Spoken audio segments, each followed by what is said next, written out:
பிரியமானவர்களே, இயேசு கிறிஸ்துவின் இணையற்ற நாமத்தில் உங்களை வாழ்த்துகிறேன்.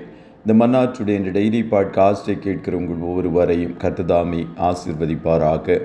மத்தேயு 24வது அதிகாரம் 6-7 வசனங்கள் இப்படியாய் சொல்லுகிறது. யுத்தங்களையும் யுத்தங்களின் செய்திகளையும் கேள்விப்படுவீர்கள், கலங்காதபடி எச்சரிக்கையாயிருங்கள்.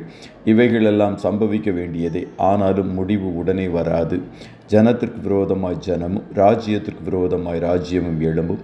பஞ்சங்களும் கொள்ளை நோய்களும் பூமி எதிர்ச்சிகளும் பல இடங்களில் உண்டாகும் என்பதாக. யுத்தங்களின் செய்திகளை கேள்விப்படுவீர்கள். You will continually hear of wars என்ற தலைப்பின் கீழ் இன்றைய மன்னாவை தியானிக்கப் போகிறோம். இந்நாட்களில் செய்தித்தாள்களை திருப்பினாலோ, செய்திகளை தொலைக்காட்சியிலும் ஊடகத்தின் மூலம் பார்த்தாலோ, எங்கு பார்த்தாலும் கேட்கிற சத்தம் யுத்தங்களின் சத்தமாய் காணப்படுகிறது. இயேசு மேற்குறிப்பிட்ட வார்த்தையை சொல்லியும் யோவான் வெளிப்படுத்தல் புஸ்தகத்தை எழுதியதிலிருந்து கடந்த 19 நூற்றாண்டுகளில் எப்போதும் யுத்தங்கள் நடைபெற்று வந்து கொண்டிருந்தது. ஆனால் இந்த 20ஆம் நூற்றாண்டு வரை உலக யுத்தங்கள் என்று அழைக்கப்பட்ட எந்த யுத்தங்களும் இல்லை. 20ஆம் நூற்றாண்டில் தேசங்களுக்கு இடையிலான யுத்தங்கள் மிகப்பெரிய அளவில் அதிகரித்தது. 20ஆம் நூற்றாண்டு வரை பயங்கரவாதம் இப்போதெல்லாம் நாம் பார்ப்பது போல இல்லை. ஆனால் இப்பொழுதோ பயங்கரவாதங்கள் பெருகிவிட்டது. இவைகளெல்லாம் இயேசுவின் வருகையை நமக்கு காட்டுகிறது. இயேசு வாசல்படியில் வந்துவிட்டார். அவருடைய வருகை எப்பொழுது வேண்டுமானாலும் காணப்படும். யுத்தங்களின் செய்திகளை நாம் வெறும் தலைப்புச் செய்தியாக பார்க்காமல் இயேசுவின் வருகை எவ்வளவு சமீபத்தில் இருக்கிறது என்பதை அறிந்து கொள்ள வேண்டும். ஆகையால் நாம் எந்த ஒரு காரியத்திலும் முதலாவது மனம் திரும்புதலை தள்ளி போடக்கூடாது. நம்முடைய வாழ்நாள் குறுகியது என்று வேதத்தில் அநேக இடங்களில் நாம் பார்க்கிறோம். யோபு சொல்கிறான், என் நாட்கள் நெய்கிறவன் எரிகிற நாடாவிலும் தீவிரமாய் ஓடுகிறது, அவைகள் நம்பிக்கை இல்லாமல் முடிந்து போகும் என்பதாக. சங்கீதக்காரன் சொல்லுகிறான், மனுஷனுடைய நாட்கள் கடந்து போகிற நிழலுக்கு சமானம் என்பதாக. யாக்கோபு சொல்லுகிறான், மனுஷனுடைய நாட்கள் கொஞ்சம் காலம் தோன்றி பின்பு தோன்றாமல் போகிற புகையை போல் இருக்கிறதே என்பதாக. 6லும் சாவு 100லும் சாவு என்று தமிழில் பழமொழி காணப்படுகிறது.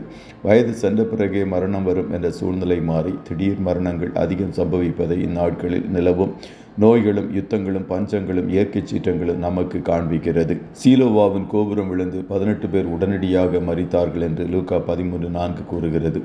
ஆகையால் நம்முடைய நாட்கள் இந்த உலகில் கொஞ்சம் என்பதை கருத்தில் கொண்டு இயேசுவின் வருகை சமீபமாய் இருக்கிறது என்று அறிந்தும் முதலாவது நாம் மனம் திரும்பி பின்பு தேவராஜ்யத்தை கட்ட இன்னும் அதிகமாய் ஜெபிக்கிறவர்களாகவும் செயல்படுகிறவர்களாயும் காணப்பட வேண்டும். நாட்கள் பொல்லாதவைகளாய் இருப்பதால் காலத்தை பிரயோஜனப்படுத்திக் கொள்ளுங்கள். யுத்தங்களையும் யுத்தங்களின் செய்திகளையும் கேள்விப்படுவீர்கள், இருந்தாலும் கலங்காதபடி எச்சரிக்கையாயிருங்கள் என்றே இயேசு சொல்லியிருக்கிறார். எச்சரிக்கையாய் இருப்பது என்றால் முதலாவது மனம் திரும்புவது. மனம் திரும்புங்கள், பரலோக ராஜ்யம் சமீபமாய் இருக்கிறது.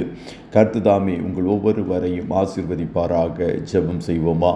நல்ல தகப்பனே, உம்மை நன்றியோடு துதிக்கிறோம். இந்த மன்னாற்றுடைய டெய்லி பாட்காஸ்டை கேட்கிற முடிய பிள்ளைகள் ஒவ்வொருவரையும் கர்த்தர் தாமே ஆசீர்வதிப்பீராக. அப்பா, எங்களை சுற்றிலும் யுத்தங்களின் செய்திகளை நாங்கள் கேள்விப்படுகிறோம். நாங்கள் கலங்கி போகாதபடி உம்முடைய வருகைக்கு நாங்கள் இன்னும் அதிகமாய் ஆயத்தப்பட கர்த்தர் ஒவ்வொருவருக்கும் துணை செய்வீராக. நீர் யுத்தங்களை ஓய பண்ணுகிற தேவன் என்று வேதம் சொல்லுகிறது. ஆண்டவரே, யுத்தங்களை ஓய பண்ணுவீராக. உம்மை அறிவதற்கு முன்பு ஜனங்கள் அநேகம் மரித்து பாதாளம் அவர்களை வாரிக்கொள்ளுகிறது. திருப்தி அடையாத பாதாளம் என்று வேதம் பாதாளத்தை குறித்து சொல்லுகிறது. ஆகையால் இந்த நாட்களில் கர்த்தருடைய பிள்ளைகளாகிய நாங்கள் திறப்பிலே நின்று அழிந்து போகிற ஜனங்களுக்காய் ஜெபிக்கத்தக்கதாய் ஒரு ஜெப ஆவியை எங்கள் மேல் ஊற்றுவீராக. இன்றைய தினம் உம்முடைய பிள்ளைகள் கையிடுகிற வேலைகளை ஆசீர்வதியும். ஒருவருக்கும் ஒரு தீங்கும் அணுகாதபடி கர்த்தர் நீர் வேலையடைத்து பாதுகாப்பீராக. எங்கள் தேசங்களின் மேல் கர்த்தருடைய பாதுகாப்பு இருக்கட்டும் என்று சொல்லி ஜெபிக்கிறோம். ஆட்டுக்குட்டியானவருடைய இரத்தத்தின் பாதுகாப்பிற்குள்ளாய் ஒவ்வொருவரையும் கொடுத்து இயேசுவின் நாமத்தில் வாழ்த்தி ஜெபிக்கிறோம் நல்ல பிதாவே. ஆமென்.